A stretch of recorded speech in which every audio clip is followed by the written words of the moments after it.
Hi, welcome back, and it's time for another video, and today we're going to be looking at the force feedback and wheel and pedal settings in Project Cars 3. So it's safe to say the Project Cars 3 out of the box is much better with a wheel and a gamepad, but it's the wheel I want to concentrate on today.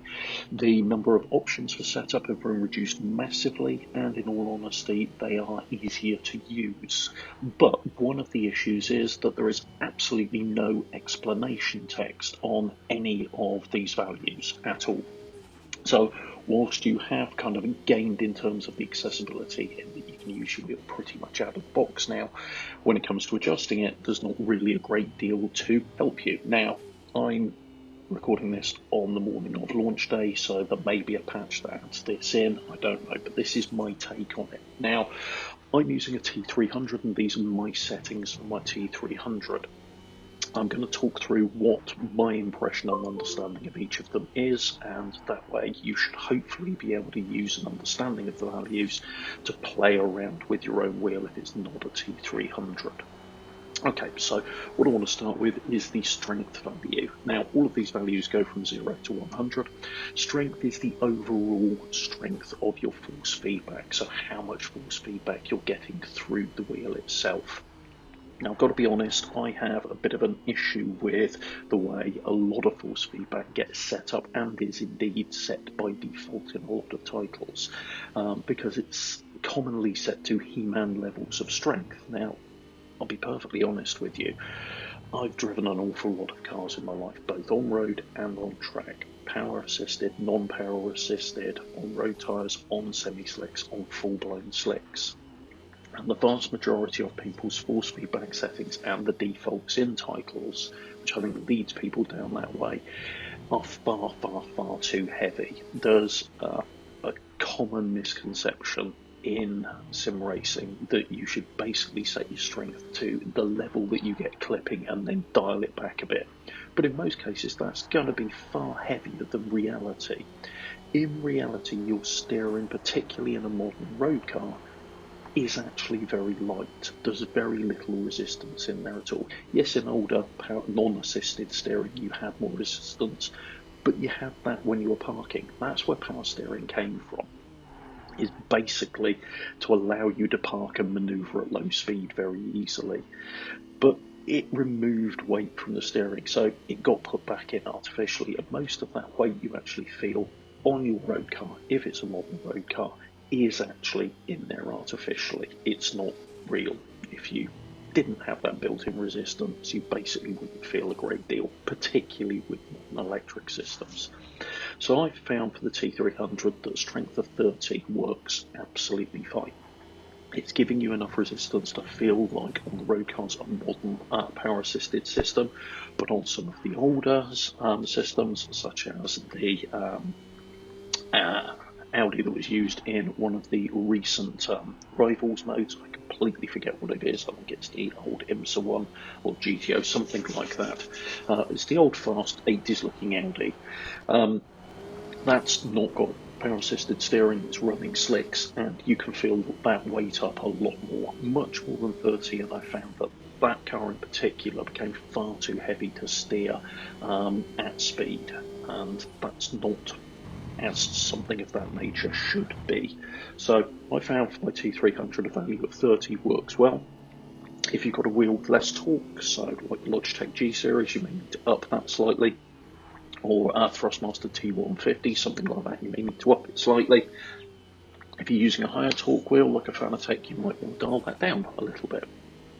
Okay, we then come on to tone, and this is the one that really could do with more explanation in my personal view, because it doesn't give you a clue as to what it does, and it's only really an understanding of the older Project Cars titles and playing around, because I spent about 3 hours playing around with these dedicated last night, that I've got a reasonable understanding of what it's doing. Okay, so tone is basically a value between 0 and 100 again, and with that I'm just going to pop a graph up to make this a little bit easier. Your tone setting is basically balancing or mixing two different forces. The surface detail that you feel through the wheel, and the tyre forces that you feel through the wheel. Now, the surface detail is just that, it's the detail that the wheel is communicating to you through the surface. So as you drive over the surface, you're feeling that through the wheel. Your tyre forces are the forces acting against the tyre itself. And the easiest way to think of that is steering weight when you actually turn the wheel. This is where that part of the force feedback actually comes from. And the effect that has on the force feedback is then the result of that. Now, basically, if you've got your tone setting set to 0, the surface detail is 100% of what you're feeling, and the tyre forces are 0% of what you're feeling, I think. Okay, these are not exact values, this is a concept, not an exact value set here. I don't have access to the code to know that. At the other end of the scale, a setting of 100% or 100 on tone, you're feeling all tyre forces and no surface detail. And it's finding a balance between the two that actually works for you. There is arguably no right or wrong setting here. It's what you prefer and what you think is communicating best. Now, I always set this, and have done in the past titles, based on what I feel gives me an accurate level of resistance to counter steer, but still resistance to steering input versus counter steer speed on there. And I've actually found that out of the box, the 50% tone on this works extremely well for me. So, but that's the main thing. This is about balancing your force feedback communication from your surface detail versus your tyre forces and how you want them mixed. Now, I can't say that 50 is a 50-50 mix between them, or that 75 is a 25 and 75% mix between them, but use this as a concept. Okay, we then move on to vibration, and this one is fairly straightforward. It's how much vibration you feel through the wheel. Now, arguably, almost all of this is canned effect. Okay, because this gets put in there because when you're driving a real car on road or on track, you feel an awful lot of what's going on through the tyres being communicated not through the steering but through your body, through what's called the seat of the pants experience. And if you remove that completely, it's a very alien environment because you've lost a lot of the feeling you get. So the vibration effectively tries to put some of that back in through the wheel. So it's things like wheel hop at the very hard acceleration from a standstill. Now, you would feel that through the steering wheel as a juddering in a front-wheel drive car, but you wouldn't in anything that's rear-wheel driven. As an example, when you go over curbs, you'll feel only a small amount through the steering. When you go over curbs or rumble strips in an electric car, very little of it is felt through the steering. In reality, most of it is felt through your arse. Okay. Now, I've got this set to around about 25%, and I'm currently playing around with values anywhere between 15 and 25. I'm still not 100% happy with this myself. So that's basically where I've got this set. That's quite low, and some people might try and think I can't really feel the curbs that much, particularly at lower than 25%. So one thing you do need to keep in mind is I actually run a tactile rig, so I've got a bass shaker on my rig. So that takes the audio from, say, running over a rumble strip and converts that into movement and vibrations in my actual rig chassis. So I've got something to fill in the blanks there already, so I don't need a high vibration setting. But again, play around with this to find a value you're happy with. But one word of caution with vibration is the vibration strengths can be quite high, and as a result you can lose a lot of the subtle detail that you may want through the tone and the tone balance you've set. So with vibration, I would strongly recommend starting out very low with this and building it up in, say, increments of 5 until you find something you're comfortable with. And once you've found something you're comfortable with in one car, go and try it in a range of cars. I would suggest trying this on a road car and then a race car, something like a GT3 or an older car as well. So try it with 3 or 4 cars if you can, and make sure you're comfortable with all of them. And you may find that you have to compromise on some versus others. The one thing I would say is the amount of steering weight and vibration you think you should feel through a road car is probably far more than you actually do in reality. Keep in mind these things are designed to minimise noise, vibration and harshness, all of which fall into the vibration category in reality. And also that steering weight, most of that's artificial and it's a lot lower than you think it is on a road car. So use that for setting your bottom end, and then use older race cars, particularly 80s stuff where they have very sticky rubber, and late 80s, early 90s where they have very sticky rubber. Still didn't really have power steering that often, and that will give you a bit more of a workout. And then find a modern GT3 or something like that as an in-between value and play around with them. The menu spring strength doesn't come into effect when you're driving, so I've left that at the default of 40, and I don't need to worry about that at all.